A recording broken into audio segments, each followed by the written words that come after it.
রাজ্যে আরো 8টি বিশ্ববিদ্যালয়ে নতুন উপাচার্য। রায়গঞ্জ, হরিচাঁদ, গুরুচাঁদ, পঞ্চানন বর্মা, বাবা সাহেব আম্বেদকর এডুকেশন ইউনিভার্সিটি, সংস্কৃত বিশ্ববিদ্যালয়, পশ্চিমবঙ্গ রাষ্ট্রীয় বিশ্ববিদ্যালয়, ডায়মন্ড হারবারের মহিলা বিশ্ববিদ্যালয় সহ 8টি বিশ্ববিদ্যালয়ে নতুন উপাচার্য। 8টি বিশ্ববিদ্যালয়ে নতুন উপাচার্যের বিজ্ঞপ্তি প্রকাশ উচ্চশিক্ষা দপ্তরের। সুপ্রিম কোর্ট গঠিত সিলেকশন কমিটির সুপারিশ ক্রমে নিয়োগপত্র পেলেন উপাচার্যেরা। গুরুত্ব পেয়েছে মুখ্যমন্ত্রীর পছন্দ। সরকারি সূত্রে এমনই খবর। দুবরাজপুরে গৃহবধূ রহস্য মৃত্যু।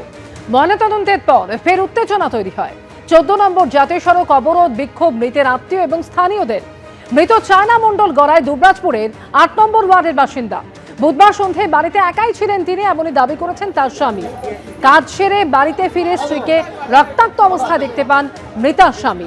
দুবরাজপুর গ্রামীণ হাসপাতালে নিয়ে গেলে তাকে মৃত বলে ঘোষণা করা হয়। দুবরাজপুর থানায় এই নিয়ে খুনের অভিযোগ দায়ের করেছে মৃতার স্বামী। দোষীদের গ্রেফতারের দাবিতে জাতীয় সড়ক অবরোধ করেন গ্রামবাসীরা।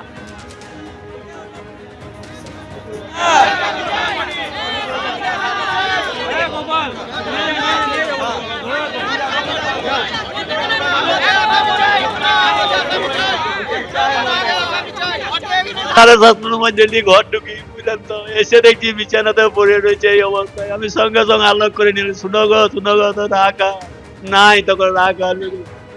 আমি তাড়াতাড়ি নিয়ে চলে এলাম হাসপাতাল। কে দুশ্মনী করছে আমার সাথে? কেউরই দুশ্মনী নাই ছিল না। আমার ছোট বেটা থাকে, ছোট বেটা মাসির ঘর পরীক্ষা হইলো মাধ্যমিক, চৌকির দরজাটা ভাঙা ছিল, নামকা সুপার। এইটাও ঘরে জিনিসপত্র নিয়ে চলে গেছে, চিনা শুনে লুকি মেরে দিচ্ছে, চিনতে পেরেছে মনে।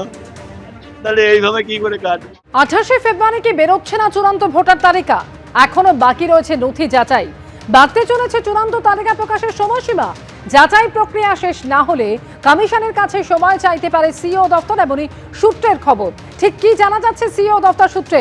রুমা পাল এই মুহূর্তে আমাদের সঙ্গে টেলিফোনে রয়েছেন। রুমা, 28 ফেব্রুয়ারি চূড়ান্ত তালিকা প্রকাশ নাও হতে পারে, এই সম্ভাবনা ঠিক কেন তৈরি হচ্ছে? দেখো, জানি রাখি 21 তারিখ পর্যন্ত স্ক্রুটনি রয়েছে। সেক্ষেত্রে দেখা যাচ্ছে যে 4,66,323টা জেলা শাসকের কাছে কিন্তু এখনো যাচাইয়ের জন্য রয়েছে এই ভোটারদের সমস্ত তথ্য। তার মধ্যে 60,000 এরকম রয়েছে ভোটার যাদের কিন্তু যে নথি ভিন রাজ্য থেকে আসার কথা, সেই ভিন রাজ্যে বিভিন্ন দপ্তর থেকে কিন্তু এখনো আসেনি, সেটাও যাচাই বাকি রয়েছে। এবং 30 লক্ষেরও বেশি যে রি-ভেরিফাই করতে হবে ভোটারদের, সেটাও স্ক্রুটনিতে বাকি রয়েছে। এবং 20 লক্ষ ভোটারের সম্পর্ক এখনো কিন্তু ইআরওরা সিদ্ধান্ত নেয়নি, সেটাও কিন্তু এখন হোল্ডে রয়েছে। অথবা 20 লক্ষ ভোটারদের যে নথি, সেটা কিন্তু এখনো পর্যন্ত ইআরওদের হাতেই রয়েছে। সেক্ষেত্রে দেখা যাচ্ছে যে এতগুলো যখন বাকি রয়েছে, তাহলে প্রশ্ন উঠছে, তাহলে কি 28 তারিখে চূড়ান্ত ভোটার তালিকা বেরোতে পারে? এখনো পর্যন্ত ঠিক আছে যে 28 তারিখেই হবে, কিন্তু সিও দপ্তর বলছে যদি কোনো কারণে দেখা যায় যে স্ক্রুটিনি শেষ হয়নি, বা সেক্ষেত্রে তারা সময় চাইতে পারে।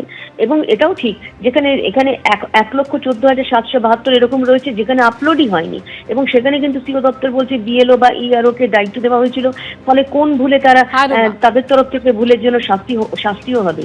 এবং তারা ইসিআই কে জানাবে যে যদি এই প্রয়োজন হয় তাহলে কিন্তু যাতে সময়সীমা বাড়ানো যায়। সেই জন্য আর কটা দিন অপেক্ষা করতে হবে, তাহলেই বোঝা যাবে যে 28 তারিখে চূড়ান্ত ভোটার তালিকা প্রকাশ হচ্ছে কি হচ্ছে না। ধন্যবাদ রুমা।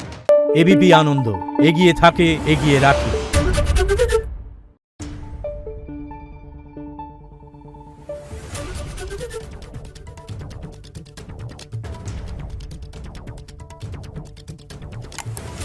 Thank you.